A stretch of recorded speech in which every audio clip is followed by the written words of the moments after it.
Hi hello ಎಲ್ರಿಗೂ ನಮಸ್ಕಾರ. Welcome back to my YouTube channel Yashu Teju ಬ್ಲಾಗ್ಸ್ಗೆ ಸ್ವಾಗತ. ಇವತ್ತಿನ ಬ್ಲಾಗ್ ತುಂಬ ಲೇಟಾಗಿ ಮಾಡಿದ್ದೀನಿ ಗೈಸ್, ಯಾಕಂದರೆ 4 ಗಂಟೆಗೆ ಸ್ಟಾರ್ಟ್ ಮಾಡಿದ್ದೀನಿ. ಯಾಕಂದರೆ ಬೆಳಿಗ್ಗೆಯಿಂದ ತುಂಬ ಕ್ಲೀನಿಂಗ್ ಕೆಲಸ ಇತ್ತು. ಯಾಕಂದರೆ ನಾಳೆ ಹಬ್ಬ ಅಲ್ವಾ, ಹಬ್ಬಗೆಲ್ಲ ಫುಲ್ ಕ್ಲೀನ್ ಮಾಡ್ಕೊಂಡು ಮನೇನ ರೆಡಿ ಮಾಡಿಕೊಂಡು ಈ ಬ್ಲಾಗ್ ಸ್ಟಾರ್ಟ್ ಮಾಡಿದ್ದೀನಿ. ನಿನ್ನೆ ಏನೇನು ಶಾಪಿಂಗ್ ಮಾಡಿದೆ ಅಂತ ಹೇಳೋಕ್ಕೂ ಆಗಲಿಲ್ಲ, ನಾನು ತೋರ್ಸೋಕ್ಕೂ ಆಗಲಿಲ್ಲ. ಸ್ವಲ್ಪ ಲಾಂಗ್ ವಿಡಿಯೋ ಆಗಿತ್ತು, ಆದ್ದರಿಂದ ನಾಳೆ ತೋರಿಸೋಣ ಅಂತ ಇವತ್ತು ವಿಡಿಯೋ ಮಾಡ್ತಿದ್ದೆ. ನಾನು ಯಾವ ಥರ ಕುರ್ತಾ ತೊಗೊಂಡೆ ಆ್ಯಂಡ್ ಪಾಪುಗೆ ಎಷ್ಟು ಜೊತೆ ಬಟ್ಟೆ ತೊಗೊಂಡೆ, ನಾಳೆ ಅವನಿಗೆ ಯಾವ ಥರ ಬಟ್ಟೆ ತೊಗೊಂಡಿದ್ದೀನಿ ಅಂತ ತೋರಿಸ್ತೀನಿ. ಆ್ಯಂಡ್ ಇನ್ನೊಂದು ಏನಪ್ಪ ಅಂದರೆ ನಮ್ಮ ಅತ್ತೆನ ತೋರಿಸ್ತೀನಿ ಅಂತ ಹೇಳಿದ್ದೆ. ಅವ್ರು ಹೇಗಿದ್ದಾರೆ ಅಂತ ಹೋಗಿ ಇವತ್ತು ನೋಡ್ಕೊಂಬರ. ನಿನ್ನೆ ಆಗಲಿಲ್ಲ, ಪಾಪುನೂ ಕೈ ಬಿಡಲಿಲ್ಲ. ಆ್ಯಂಡ್ ಮಳೆ ಕೂಡ ಸ್ಟಾರ್ಟ್ ಆಯಿತು. ನೋಡಿ ಈಗಲೂ ಕೂಡ ಮಳೆ ಬರ್ತಿದೆ, ಸ್ವಲ್ಪ ಸ್ವಲ್ಪ ಮನೆ ಮುಂದೆ ಎಲ್ಲ ನೋಡಿ ಎಲ್ಲ ನಿಂದಿದೆ. ಇವಾಗಲೂ ಮಳೆ ಬರ್ತಿದೆ, ಬಟ್ ಸಂಜೆ ನಿಂತರೆ ಹೋಗಿ ಖಂಡಿತ ತೋರಿಸ್ತೀನಿ. ನನ್ನ ಕೈಲಾಗಿಲ್ಲ ಅಂದ್ರೂ ಎಷ್ಟು ಆದ್ರೂ ಹೋಗಿ ವಿಡಿಯೋ ಸ್ಟಾರ್ಟ್ ಮಾಡ್ತಾರೆ, ಮತ್ತು ಅಮ್ಮ ಹೇಗಿದ್ದಾರೆ ಅಂತ ತೋರಿಸ್ತಾರೆ. ಬನ್ನಿ, ನಾನು ಏನು ತೊಗೊಂಡೆ ನಿನ್ನೆ ಅಂತ ಹೇಳಿ ಈಗ ತೋರಿಸ್ತೀನಿ. ಲೇಟ್ ಮಾಡಿಬಿಟ್ಟೆ, ಬನ್ನಿ ಗಾಯ್ಸ್. ಇಷ್ಟೆಲ್ಲ ಪರ್ಚೇಸ್ ಮಾಡಿದೆ ನಿನ್ನೆ. ಇದು ಪಾಪು ಬಟ್ಟೆ ಆಲ್ರೆಡಿ ನೋಡಿರ್ತಿರಲ್ಲ, ಅವ್ನ ಚಡ್ಡಿ, ಮತ್ತು ಇದೊಂದು ಶರ್ಟು. ಇದು ಡೈಲಿ ವೇರ್ಗಂತ ತೊಗೊಂಡಿದ್ನಲ್ಲ 2 ಸೆಟ್ಟು, ಅದೇ ಇವು ನೋಡಿ ಗೈಸ್. ಈ ಪ್ಯಾಂಟ್ ತುಂಬ ಇಷ್ಟ ಆಗಿದೆ ನನಗೆ, ಎಷ್ಟು ಚೆನ್ನಾಗಿದೆ ಅಲ್ಲ, ಚೆನ್ನಾಗಿದೆ, ತುಂಬ ಚೆನ್ನಾಗಿದೆ. ಆ್ಯಂಡ್ ಇದು ತುಂಬ ಚೆನ್ನಾಗಿದೆ. ಎಲ್ಲೂ ಒಂದೇ ಥರ ಸೇಮ್ ಥರ ಇದೆ ಅಲ್ಲ, ಪರವಾಗಿಲ್ಲ, ಚೆನ್ನಾಗಿದೆ ಎಲ್ಲ ಬ್ಲೂ. ಆ್ಯಂಡ್ ಯಶುಗೆ ಒಂದು ಶರ್ಟ್ ತೊಗೊಂಡ್ವಿ ಗೈಸ್. ಓಪನ್ ಮಾಡೋದು ಬೇಡ, ಹಾಗೆ ಇರಲಿ. ಇದು ನಂದು ಟಾಪ್, ಕುರ್ತಾ ಸೆಟ್ಟಿಂದು ಟಾಪ್ ಗೈಸ್. ಅಲ್ಲೆಲ್ಲ ಫುಲ್ ಡಿಸೈನ್ ಬಂದಿದೆ. ನನಗೆ ಇದು ಇಷ್ಟ ಆಯಿತು, ಈ ಡಿಸೈನ್ ತುಂಬ ಇಷ್ಟ ಆಯಿತು, ಆದ್ದರಿಂದ ಇದನ್ನು ತೊಗೊಂಡಿದ್ದು. ಈ ಡಿಸೈನ್ ಇಷ್ಟ ಆಗಿ ಅದು ಎಷ್ಟು ಬೇರೆ ಕಲರ್, ಒಂದು ಗ್ರೇ ಕಲರ್ ತೋರಿಸಿದ್ರು, ಅದು ಯಾಕೋ ನನಗೆ ಇಷ್ಟ ಆಗಲಿಲ್ಲ. ಇದು ನನಗೆ ತುಂಬ ಇಷ್ಟ ಆಯಿತು. ಆ್ಯಂಡ್ ವೇಲ್ ಬಂದಿಲ್ಲ, ಇದು ಪ್ಯಾಂಟು ಗೈಸ್. ಇದೊಂದು ಟಾಪ್ ತೊಗೊಂಡೆ ನಾನು, ನಂಗೆ ತುಂಬ ಇಷ್ಟ ಆಯಿತು, ಇದೊಂದು ತೊಗೊಂಡೆ. ಮತ್ತು ಪಾಪುಗೆ ಇದೊಂದು ತಗೊಂಡೆ. ಅವನಿಗೆ ಇಷ್ಟು ದಿನದಲ್ಲಿ, ಇಷ್ಟು ತಿಂಗಳಲ್ಲಿ, 5 ಮಂತ್ಸ್ ಅಲ್ಲ ಇವಾಗ, ಇಷ್ಟು ದಿನದಲ್ಲಿ ಅವನಿಗೆ ತುಂಬ ಕಾಸ್ಟ್ಲಿದಂದರೆ ಇದೇ ಡ್ರೆಸ್ಸು.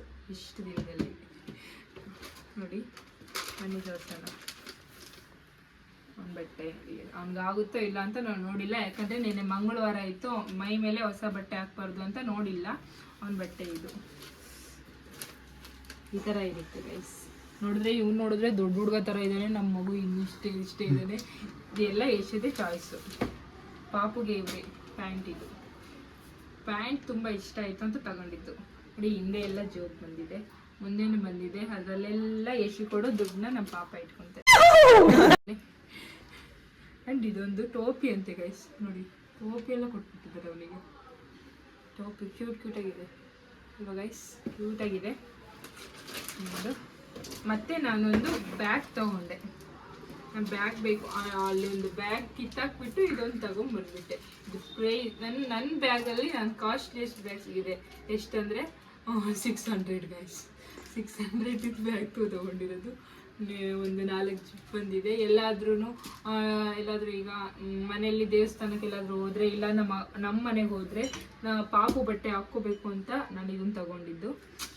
ತುಂಬ ಚೆನ್ನಾಗಿದೆ ಅಲ್ಲ, ಚೆನ್ನಾಗಿದೆ.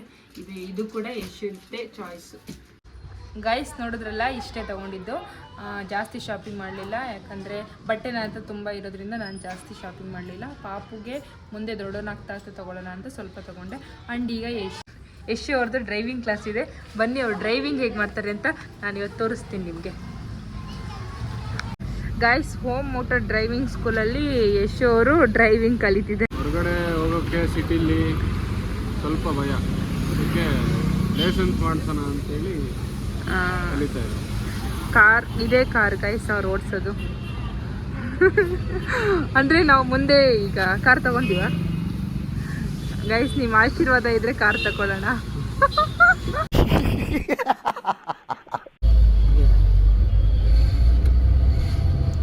ಗಾಯ್ಸ್, ಹೊರಗಡೆ ಎಲ್ಲ ಓಡಿಸ್ತೀನಿ, ಬಟ್ ಹೈವೇದಲ್ಲೆಲ್ಲ ಓಡಿಸ್ಬೋದು. ಬಟ್ ಸಿಟೀಲಿ ಒಂದು ಸ್ವಲ್ಪ ಡಿಫಿಕಲ್ಟ್ ಆಗೋದು, ಅದಕ್ಕೋಸ್ಕರ ಡ್ರೈವಿಂಗ್ ಸ್ಕೂಲಿಗೆ ಸೇರಿದ್ದು. ಚೆನ್ನಾಗಿ ಓಡಿಸ್ತೀನಿ. ಈಗ 6 ಡೇಸಿಂದ ಓಡಿಸ್ತಾ ಇದ್ದೀನಿ. ಬೈಕ್ದಿದೆ, ಕಾರ್ದಿಲ್ಲ DL. ಅದಕ್ಕೋಸ್ಕರ ಎರಡೂ ಆಗುತ್ತೆ ಅಂತೇಳಿ ಡ್ರೈವಿಂಗ್ ಸ್ಕೂಲ್ಗೆ ಜಾಯಿನ್ ಆಗಿದ್ದು. ಇದೀಗ 6 ಡೇಸ್ ಆಗಿದೆ, ಕಲ್ತಿದ್ದೀನಿ ಆಲ್ಮೋಸ್ಟ್. ಹೇಗೆ ಓಡಿಸ್ತೀನಿ ಅಂತ ಕಮೆಂಟ್ ಮಾಡಿ ಹೇಳಿ.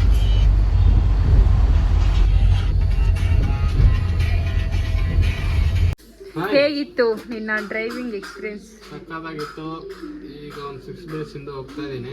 ಹಾಂ, ಆ್ಯಕ್ಚುಲಿ ಮುಂಚೆ ಎಲ್ಲ ಬರ್ತಾ ಇತ್ತು, ಸಿಟಿ ಒಳಗಡೆ ಒಂದು ಸ್ವಲ್ಪ ಡಿಫಿಕಲ್ಟ್ ಆಗೋದು.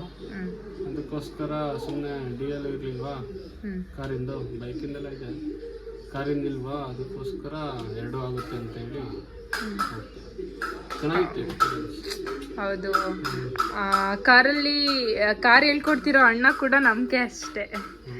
ಹೌದು, ಅವ್ರ ಅಂದರೆ ಕಾರಲ್ಲಿ ಮಾತಾಡೋಕ್ಕಾಗಲಿಲ್ಲ, ಯಾಕಂದರೆ ನಿನ್ನ ಫೋಕಸ್ಸು ನಮ್ಮ ಕಡೆ ಬರಬಾರ್ದು ಅಂತ ಹೇಳಿ ನಾವು ಮಾತಾಡಲಿಲ್ಲ ಅಷ್ಟೇ. ಬಟ್ ಅವರು ಕೂಡ ನಮಗೆ ಅಷ್ಟೇ, ತುಂಬ ಚೆನ್ನಾಗಿ ಹೇಳ್ಕೊಟ್ಟಿದ್ದಾರಲ್ಲ, ಚೆನ್ನಾಗಿ ಹೇಳ್ಕೊಟ್ಟಿದ್ದಾರೆ. ಗೈಸ್, ಈಗ ತೋರಿಸ್ಬೇಕು ಅಂತಲೇ ಹೋಗಿದ್ವಿ, ಆದರೆ ಮನೆಗೆ ನಾಳೆ ಹಬ್ಬಕ್ಕೆ ಸ್ವಲ್ಪ ಐಟಮ್ಸ್ ತರೋದಿತ್ತು, ಆದ್ದರಿಂದ ತರೋಕ್ಕೆ ಹೋಗಿದ್ದೆ. ಸ್ವಲ್ಪ ಹಣ್ಣು, ಹೂವು, ಕಾಯಿ ಅಲ್ಲೆಲ್ಲ ತರಬೇಕಿತ್ತು, ಅದಕ್ಕೆ ಹೋಗಿದ್ದೆ. ಈಗ ಪಾಪು ಅಳ್ತಿರ್ತಾನೆ ಅಂತ ಮನೆ ಹತ್ರ ಬಂದೆ. ಆಮೇಲೆ ಪಾಪು ಸ್ವಲ್ಪ ಫೀಡ್ ಮಾಡಿಸಿ ಆಮೇಲೆ ಹೋಗಿ ಅಮ್ಮನ ತೋರಿಸ್ತೀನಿ ಗೈಸ್. ನಾವು ಅಮ್ಮನಿಗೆ ಸುಮಾರು ಒಂದು 10-15 ವರ್ಷದಿಂದನೂ ಗ್ಯಾಸ್ಟ್ರಿಕ್ ಇತ್ತೆ. ಬಟ್ ಅವರು ಹೇಳ್ಕೊಳ್ತಾ ಇರಲಿಲ್ಲ. ಟ್ಯಾಬ್ಲೆಟ್ ತೊಗೊಳೋರು ಗ್ಯಾಸ್ಟ್ರಿಕ್ಕಿಂದು ಸುಮ್ಮನೆ ಹಂಗೆ ಮುಚ್ಚಾಕೊಂಡು ಹಂಗೆ ಬಂದುಬಿಟ್ರು. ನಮಗೆ ಸ್ಟಾರ್ಟಿಂಗಲ್ಲಿ ಗೊತ್ತೇ ಆಗಲಿಲ್ಲ. ಹೋಗಿ ಬ್ಲಡ್ ಅವರಿಗೆ ಹಾಕ್ಸ್ತಾ ಇದ್ವಿ. 3 ಇಯರ್ಸ್ ಒಂದು ಟೈಮು 1-2 ಬಾಟಲ್ ಬ್ಲಡ್ ಹಾಕ್ಸ್ಕೊಂಡು ಬರ್ತಾಯಿದ್ವಿ. ಬಟ್ ಅಮ್ಮ ಹೇಳೋರು ಹೊಟ್ಟೆ ನೋಯುತ್ತೆ, ಊಟ ಮಾಡಿದ ತಕ್ಷಣ ವಾಮಿಟ್ ಆಗುತ್ತೆ ಅಂತ. ಸೊ ಅದಕ್ಕೋಸ್ಕರ ನಾವು CT ಸ್ಕ್ಯಾನು ಮತ್ತು ಬಯೋಪ್ಸಿ ರಿಪೋರ್ಟ್ ಎಲ್ಲ ಬಂದ್ವಿ. ಎಂಡೋಸ್ಕೋಪಿ ಮಾಡಿಸಿದ್ವಿ. ಎಂಡೋಸ್ಕೋಪಿದಲ್ಲೂ ಅದೇ ಬಂತು, ಕ್ಯಾನ್ಸರ್ ಥರ ಗೆಡ್ಡೆ ಆಗೈತೆ, ಇದನ್ನು ಆಪ್ರೇಷನ್ ಮಾಡಲೇಬೇಕು ಅಂತ ಹೇಳಿದ್ರು. ಸರ್ಜರಿ ಡಿಪಾರ್ಟ್ಮೆಂಟಲ್ಲಿ ಆಪ್ರೇಷನ್ ಮಾಡಿಸಿದ್ವಿ. ಈಗ 6 ಡೇಸ್ ಆಯಿತು, ಇಲ್ಲೇ ಪೋಸ್ಟ್ ಆಫ್ ವಾರ್ಡಲ್ಲಿದ್ದಾರೆ. ಮೂಗಲ್ಲಿ ಟ್ಯೂಬ್ ಹಾಕಿದ್ದಾರೆ, ಅದು ಕಂಟ್ರೋಲ್ ಆಯಿತು ಅಂದರೆ ಆರಾಮಾಗ್ತಾರೆ. ಹೋದ್ರಲ್ಲ, ಅಮ್ಮ ತುಂಬ ವೀಕ್ ಆಗಿದ್ದಾರೆ. ಅಂದರೆ ಇವತ್ತಿಗೆ 1 ವಾರ ಆಯಿತು ಅವ್ರಿಗೆ ಆಪ್ರೇಷನ್ ಆಗಿ. ಊಟ ಇನ್ನೂ ಕೊಟ್ಟಿಲ್ಲ, ಯಾವಾಗ ಕೊಡ್ತಾರೋ ಗೊತ್ತಿಲ್ಲ, ಹೇಳೂ ಇಲ್ಲ. ಆ್ಯಂಡ್ ಇನ್ನೂ ವಾರ್ಡಿಗೂ ಶಿಫ್ಟ್ ಮಾಡಿಲ್ಲ, ICUನಲ್ಲೇ ಇದ್ದಾರೆ. ಅದಕ್ಕೆ ವೀಡಿಯೋಸ್ ಮಾಡೋಕ್ಕಾಗಲಿಲ್ಲ, ಅವ್ರು ಮಾತಾಡೋಕ್ಕಾಗಲಿಲ್ಲ. ಅವರು ಡಿಸ್ಚಾರ್ಜ್ ಆಗಿ ಮನೆಗೆ ಬಂದಮೇಲೆ ಅವ್ರ ಹತ್ರನೇ ಅವರು ಹಾಸ್ಪಿಟ್ಲ್ ಜರ್ನಿ ಹೇಗಿತ್ತು ಅಂತ ಹೇಳಿ ಒಂದು ವೀಡಿಯೋ ಮಾಡಿ ಹಾಕ್ತೀವಿ ಗೈಸ್. ಇವತ್ತಿನ ವಿಡಿಯೋ ಇದಾಗಿತ್ತು. ಈ ವಿಡಿಯೋ ಇಷ್ಟ ಆಗಿದ್ದಲ್ಲಿ ಲೈಕ್ ಮಾಡಿ, ಶೇರ್ ಮಾಡಿ ಹಾಗೂ ಸಬ್ಸ್ಕ್ರೈಬ್ ಮಾಡ್ಕೊಳ್ಳೋದು ಮರಿಬೇಡಿ. Thank you.